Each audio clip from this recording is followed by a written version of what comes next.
हम पिता परमेश्वर का धन्यवाद दें आज की इस सुंदर सुबह के लिए कि एक बार फिर से परमेश्वर ने हमें इस सौभाग्य दिया कि हम आज के दिन को देखने पाए।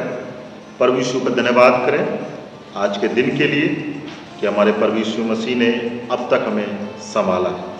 बहुत सारी बातें संसार में घट रही हैं और इन सारी बातों में सबसे बड़ी बात कि हम प्रभु की दया से अब तक जीवित हैं और यही विश्वास हमारे मनों में सर्वदा बना रहे। इससे पहले कि हम आज की वचन पर ध्यान को लगाएं, आइए अपने सुरों को झुकाएं और परमेश्वर से हम प्रार्थना मांगें। आइए हम प्रार्थना करें।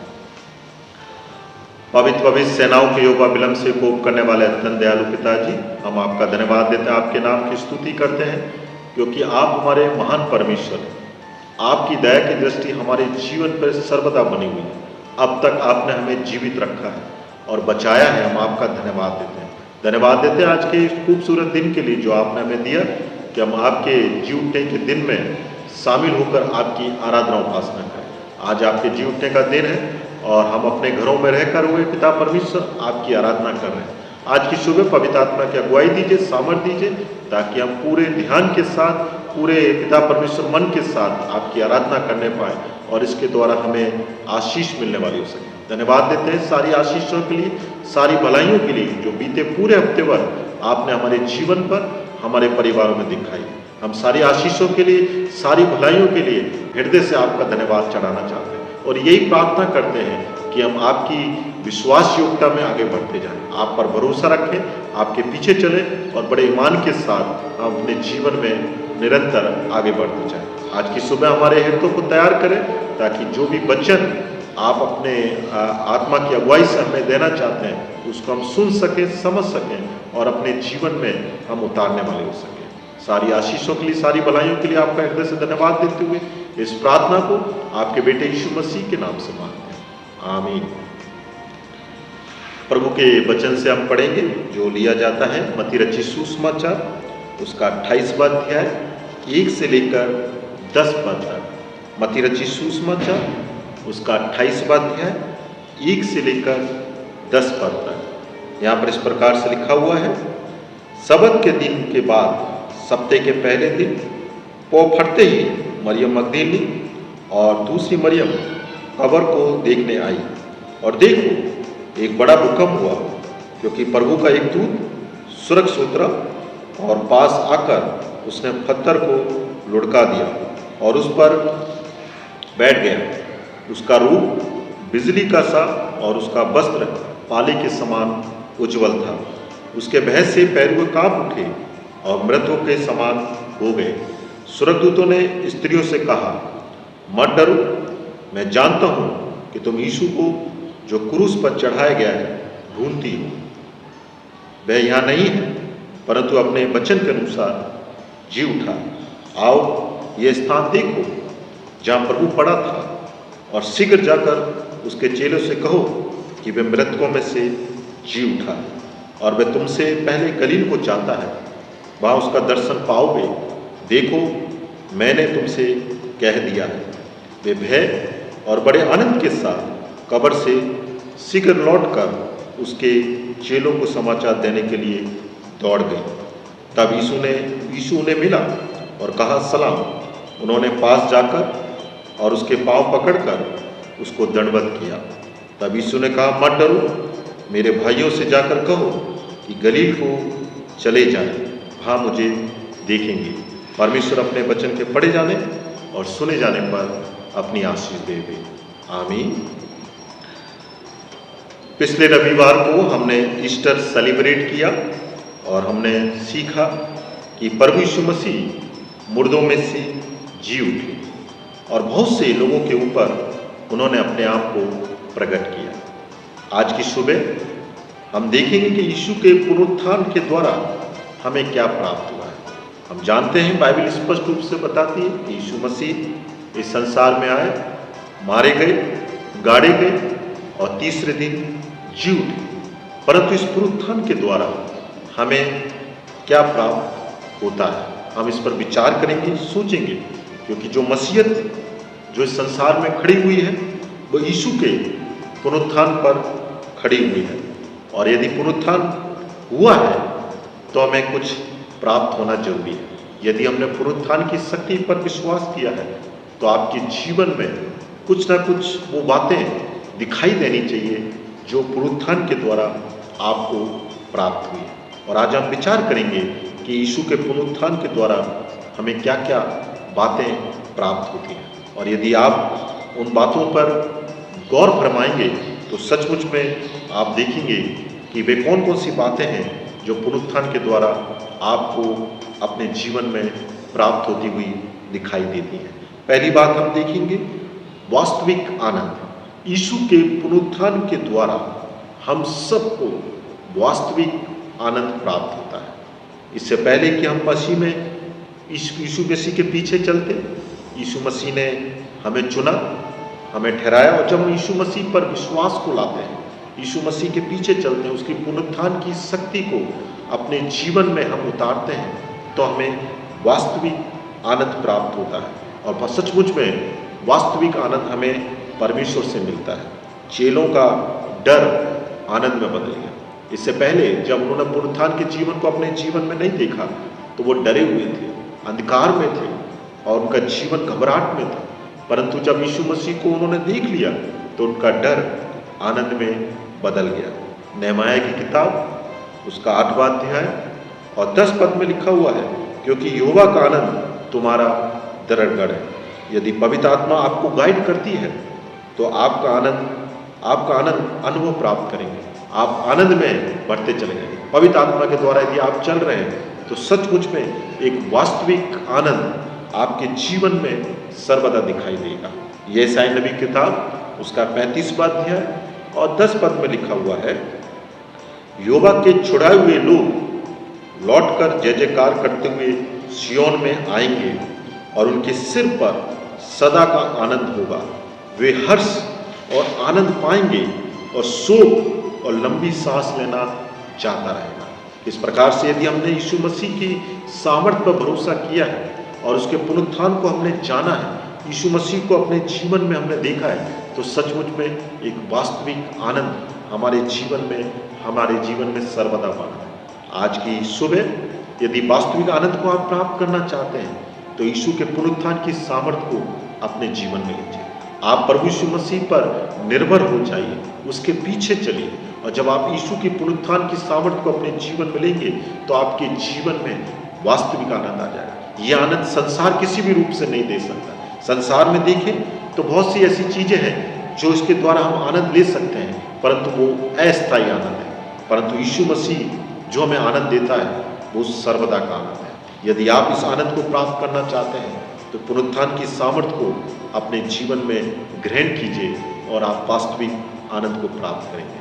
दूसरी बात जो हम देखना चाहेंगे कि यीशु मसीह के पुनरुत्थान के द्वारा जो हमें मिला है वो है सच्ची शांति। आज दुनिया सच्ची शांति को प्राप्त करने के लिए भटकती है, परंतु हम विश्वासियों के लिए ये सबसे बड़ा सौभाग्य का विषय है कि परमेश्वर मसीह ने हमें सच्ची शांति दी। उसके पुनरुत्थान के द्वारा हमारे हृदयों में सच्ची शांति है। आपका रिलेशनशिप जब परमेश्वर से अच्छा है, आपको सच्ची शांति प्राप्त होगी। मसीहत की सबसे बड़ी आवश्यकता शांति भरा जीवन है। यदि आप परमेश्वर पर विश्वास करते हैं तो आपका जीवन, संपूर्ण जीवन एक शांति भरा जीवन होना चाहिए।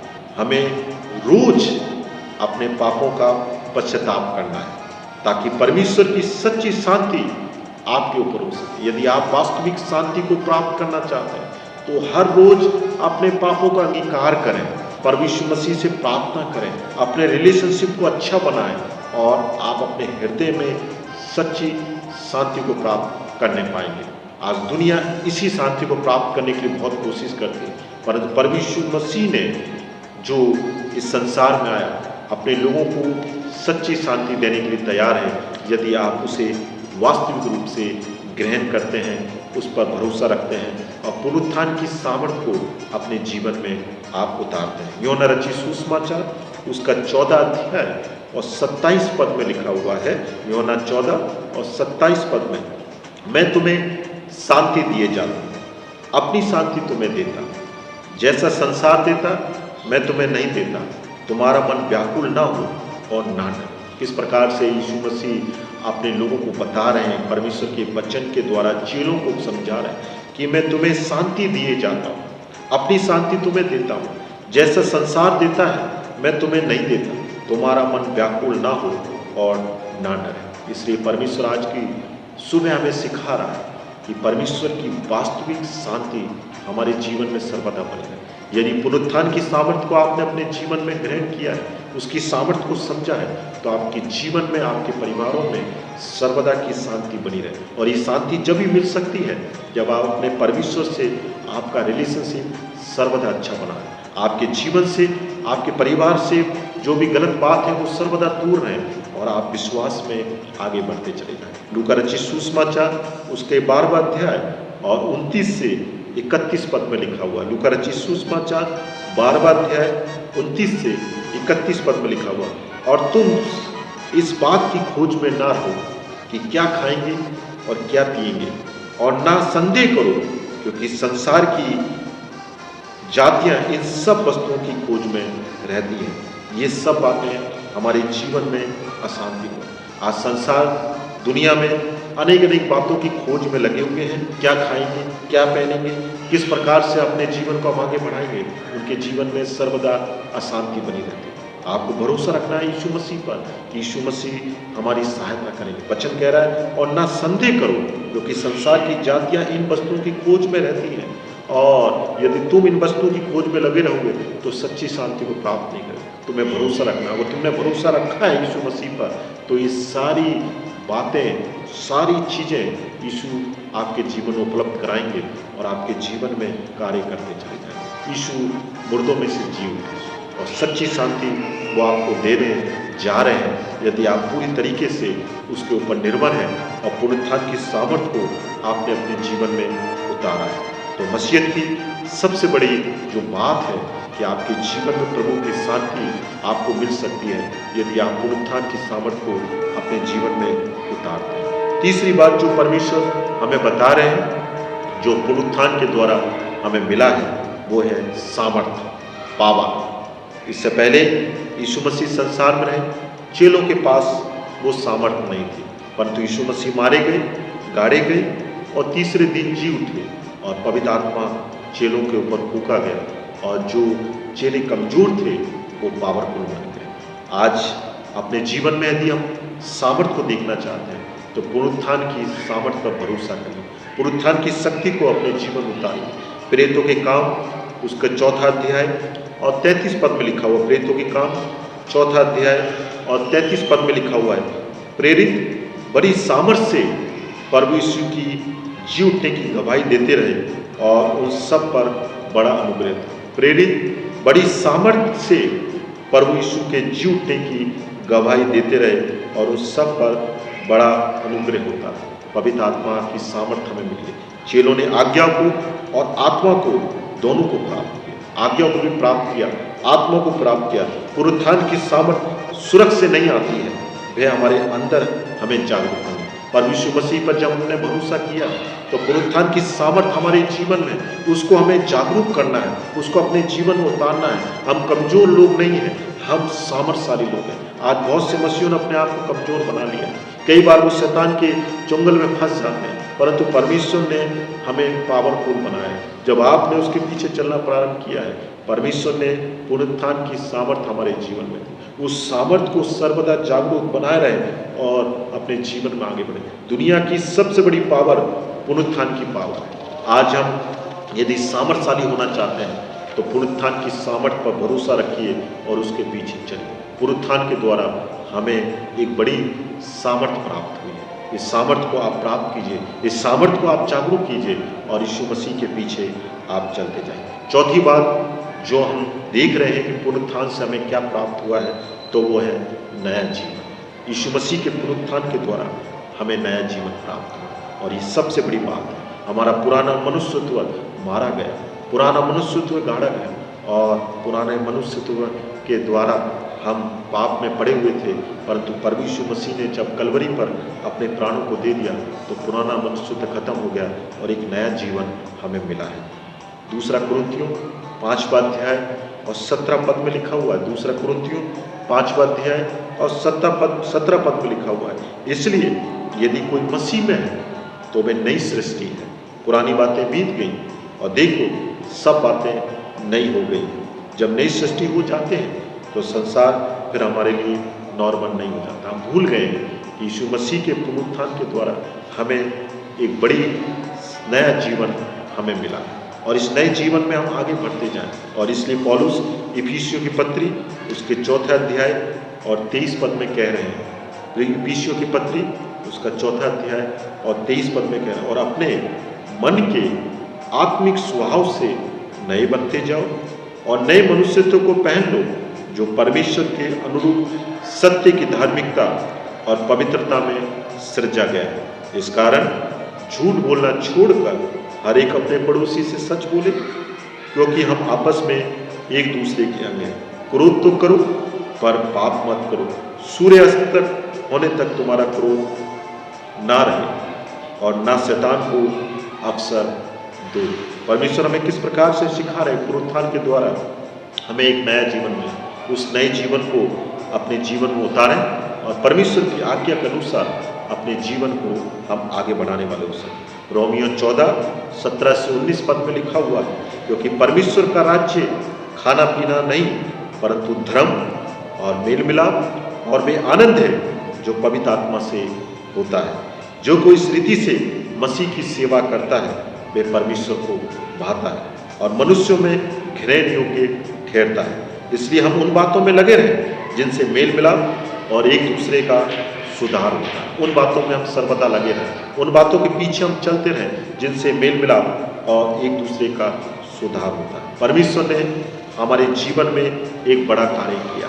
परमेश्वर यीशु मसीह संसार में आए और उन्होंने अपने आप को दे दिया है और पुनरुत्थान की सामर्थ, एक सबसे बड़ी सामर्थ हमारे जीवन में, उसको अपने जीवन में उतारिए। आज हम विचार करें कि पुनरुत्थान की सामर्थ के द्वारा हमें क्या क्या प्राप्त हुआ है। 5वीं और अंतिम बात जो परमेश्वर का वचन बताता है कि पुनरुत्थान के द्वारा अनंत जीवन की आशा हमें प्राप्त हुई है। सबसे बड़ी होप अनंत जीवन की आशा हमें मिल गई और इस अनंत जीवन की आशा में हम निरंतर आगे बढ़ते चले जाएं। इन बातों को प्राप्त करने के लिए हमें क्या करना है? हमें विश्वास करना है। आज की सुबह जब हम अपने घरों में बैठे हुए हैं, हम विश्वास करें कि परमेश्वर ने हमें सच्ची शांति प्रदान की है। परमेश्वर सच्ची शांति हमें देने जा रहे हैं। परमेश्वर नया जीवन हमें देने जा रहे हैं। परमेश्वर हमें सामर्थशाली हमें बनाया है। आज हम विचार करें कि क्या क्या बातें हमें पुनरुत्थान के द्वारा मिलेंगी। आज हम उन बातों को बड़े हल्के में लेते हैं, उन पर विचार नहीं करते हैं, परंतु हम विचार करें और परमेश्वर पर और भी भरोसे को लाएं और एक मसीह जीवन को आगे बढ़ाते जाएं। परमेश्वर हमारे जीवन से आशा रखे हुए आज हम कमजोरी का जीवन ना जिए परंतु सामर्थ का जीवन जिए। आज हम पुराने मनुष्यत्व का जीवन ना जिए परंतु एक नए जीवन को प्राप्त करें, आशा में आनंदित रहें और हमारा जीवन सिर्फ चिंता और सांसारिक बातों का जीवन ना बना रहे परंतु हम सर्वदा हर परिस्थितियों में आनंदित रहते हुए प्रभु की हम सेवा करते जाएं। जो कुछ भी हमने परमेश्वर के पुनरुत्थान के द्वारा प्राप्त किया है वो हमारे जीवन के लिए एक आशीष का कारण है। यदि आप अपने जीवन में आनंद को प्राप्त करना चाहते हैं, आप सामर्थशाली होना चाहते हैं, अनंत जीवन की आशा को अपने जीवन में अपनाना चाहते हैं, आप परमेश्वर मसीह पर भरोसा रखिए। ये सारी बातें आपके जीवन में आपको मिल जाएंगी। परमेश्वर इस वचन के द्वारा आपको और भी सामर्थ्य दे और आज की सुबह आप विचार करें कि पुनरुत्थान के द्वारा हमारे जीवन में क्या क्या आशीषें हमें प्राप्त हुई है। आज उन आशीषों को हम कई बार भूल जाते हैं कि आज हम सामर्थशाली हैं, हम आनंदित हैं, आज परमेश्वर में नया जीवन हमें मिला। ये सब कुछ पुनरुत्थान के द्वारा संभव होने पाए। इसलिए प्रभु के प्रति धन्यवादी बने। आज जब आप अपने घरों में हैं, प्रभु को धन्यवाद दें। प्रभु जी, आप मेरे लिए जी उठे, मैं आनंदित हूँ, आप मेरे जीवन में सर्वदा कार्य करें और मुझे अपने तरीके से जीवन में आगे बढ़ाएं। आइए अपने सिरों को झुकाएं और परमेश्वर से हम प्रार्थना करें। हमारे महान अनुग्रहकारी पिताजी, हम आपका धन्यवाद देते हैं, आपके नाम की स्तुति करते हैं कि पुनरुत्थान की सामर्थ्य के द्वारा हमें बहुत सारी आशीषें मिली हैं। आपने हमें वास्तविक आनंद दिया है, आपने हमें नया जीवन दिया है, आपने हमें सामर्थ्य दी है, आपने हमें धन्य आशा का जीवन दिया है। हम आपका धन्यवाद देते हैं। सहायता मदद करें खुदावन कि इन आशीषों को अपने जीवन में हम सर्वदा बनाए रखें, हम सर्वदा आनंदित रहें। हम संसार के समान हमारा जीवन अशांति का जीवन ना हो, परंतु शांति के साथ, विश्वास के साथ, आनंद के साथ अपने जीवन में आगे बढ़ते जाएं और आपकी हम महिमा करने वाले हो सकें। हमारे जीवन में अपनी दया को दिखाएं। जितने भी लोग अपने घरों में आराधना कर रहे हैं सबको आशीषित करें, उनके ईमान को और भी मजबूत बनाएं और वो आपके पीछे चलते जाएं। हर एक ब्यावर की कलीसिया के हर एक परिवारों को और भी आशीषित करें। हर एक परिवारों पर आपकी बरकत, आपकी दया बनी रहे और भी इस विकट परिस्थिति में संभालें, सभी को सुरक्षित रखें और हर एक जन ईमान में मजबूत बनते जाएं। आप सहायता मदद करें। अब तक आपने हमारी कलीसिया को संभाला है, आगे भी संभालना खुदावन। हर एक परिवारों पर अपनी दया को, अपने अनुग्रह को दबाएं और ये कलीसिया और भी पुनरुत्थान की सामर्थ्य को समझने वाली हो सके और विश्वास में आगे बढ़ती चली जाए। सब कुछ आपके हाथों में सौंपते हुए इस प्रार्थना को आपके बेटे यीशु मसीह के नाम से मांगते हैं, जिसने कहा जब जब प्रार्थना करो तो इस रीति से किया करो। ऐ हमारे बाप, तू जो आसमान पर है, तेरा नाम पाक माना जाए, तेरी बादशाह है, तेरी मर्जी से आसमान पे पूरी होती है, जमीन पे भी। हमारे रोज की रोटी आज हमें दिया, जिस तरह हम कसूरों को माफ करते हैं तू भी हमारे कसूरों को माफ कर। हमें आजमाइश में न डाल, बल्कि बुराई से बचा, क्योंकि बादशाह, कुदरत और चला हमेशा तेरे। आमीन। अब हमारे प्रभु यीशु मसीह का अनुग्रह, पिता परमेश्वर का प्रेम और पवित्र आत्मा की सहभागिता हम सब विश्वासियों के साथ अब से लेकर सर्वदा तक होती रहे। आमीन। प्रभु आप सबको आशीष दे।